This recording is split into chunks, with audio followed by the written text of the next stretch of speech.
It's not going to go smoothly all the way up it. You know that. There's going to be moments where you're going to have give yourself a talking to.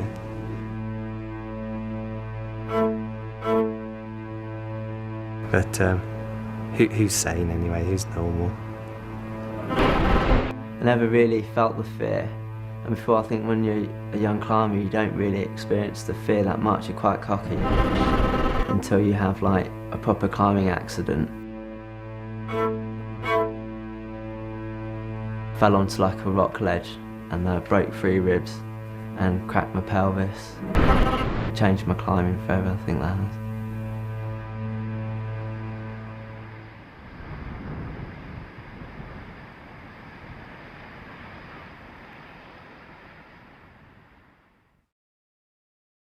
I just wanted to do it so much. This route just meant so much to me. I just really had to do it. Yeah, had to do it. Really had to do it. And this is what happens to these. That's what happens when you fall on it. Jesus. We're doomed. Jesus Christ. We've got no chance. Right, I'll do it now. 1, 2, 1, 2. Everybody hear me? Yep, 1, 2.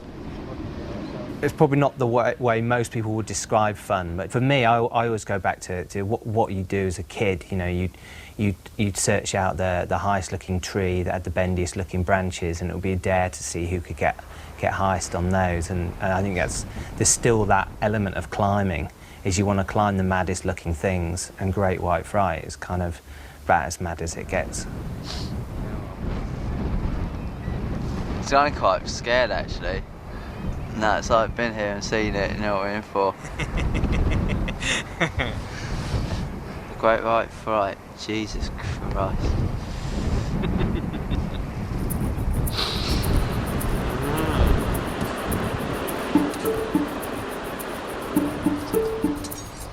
I guess I'd always heard about chalk climbing, in particular this amazing white wave.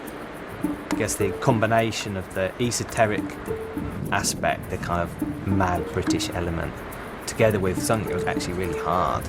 I knew that I really wanted to climb it.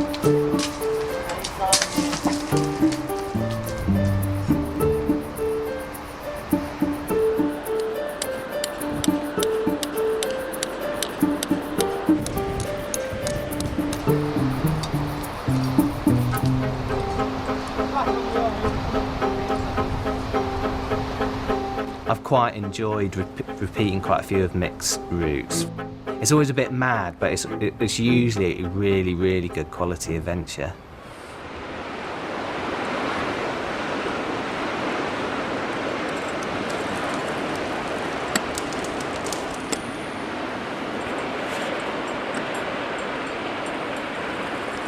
Really watches. Watch your head. Big bit coming down.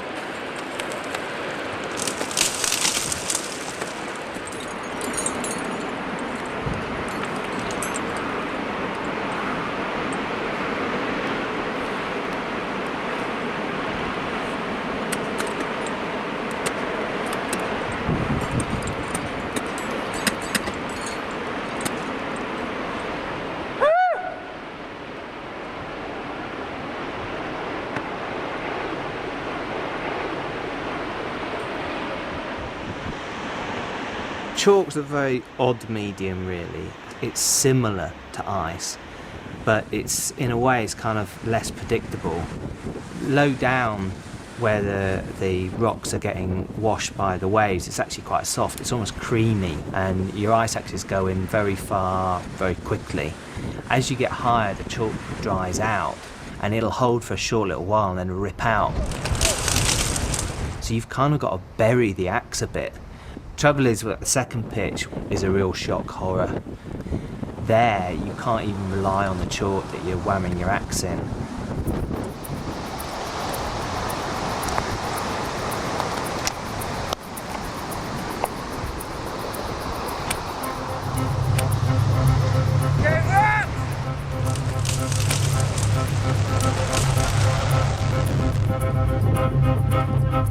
You're like climbing a potential landslide.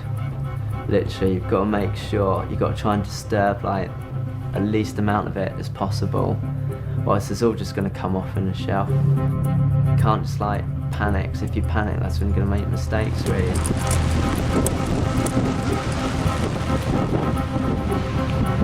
You have to calm yourself down. You just have to make sure that every step you take is a good solid step.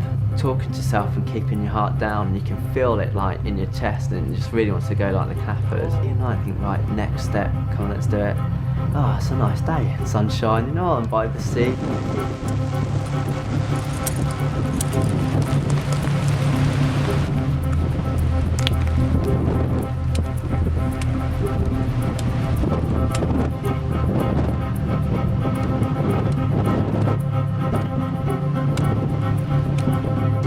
Be really with it to keep yourself level-headed.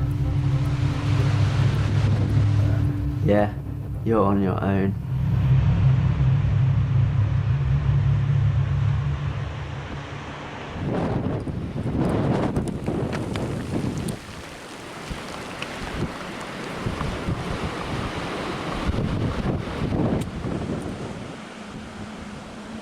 Many people, having had such a serious accident, probably wouldn't touch ice axes again.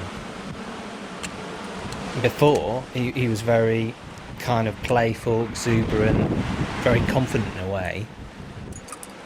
And afterwards, he was obviously fighting quite a lot of demons inside. But it's kind of typical of Chris's bravery that he would get out and push himself, even though he's still absolutely terrified.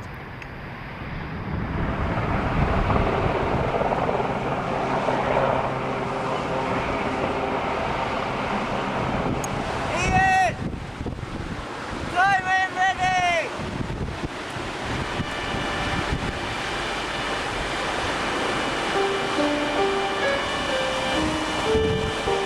The real meaty pitch is the last pitch, and it's basically, if you're climbing vertical ice, it feels overhanging because you've got your ice axes on. On the Great White Fright, there is actually overhanging chalk, so it's sort of double overhanging. So it's just incredibly bicep-blowingly pumpy, really, really physical.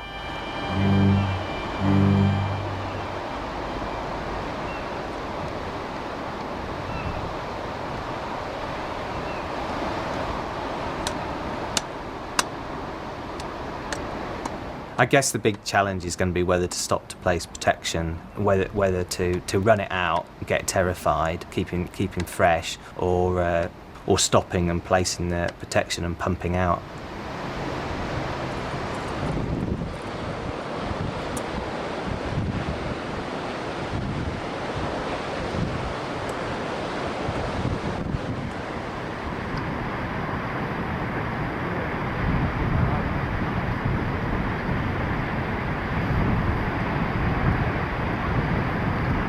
He's a funny character. You can see he's really enjoying it, he's in his element. I think the more scared he gets, the better he climbs. And I think that's why he achieved what he has, because, yeah, he just got it. Totally. Watchers here, Chris! Watchers! It's kind of been a nutter mountaineer, really, isn't it? I think the more they do it, the more they like it. It's kind of like their fix, really.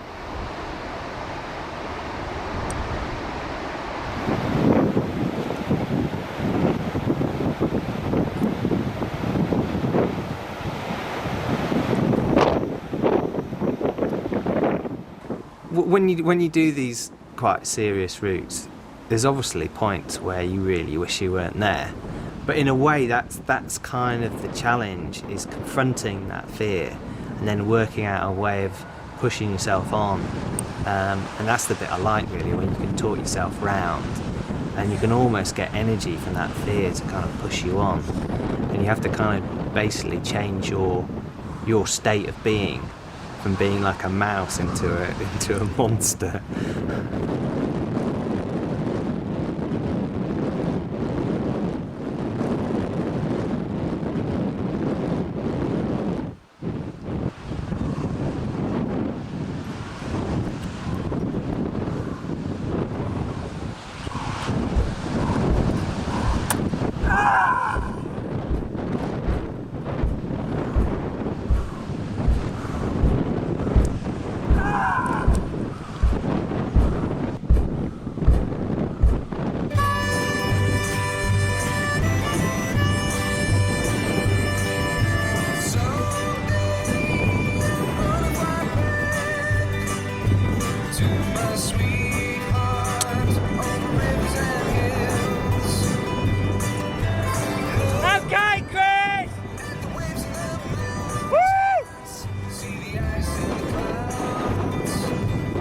first when I had my accident, I really didn't feel like it affected me in any way at all. Then I started climbing again, tying the rope on for the first time, and basically I got really frightened. So I thought to myself, I'm going to face it. I'm going to face this thing like head on. The old Chris do this Chris can do it as well. Just put your fears to one side and do this route. I just wanted the old Chris back. Dial point.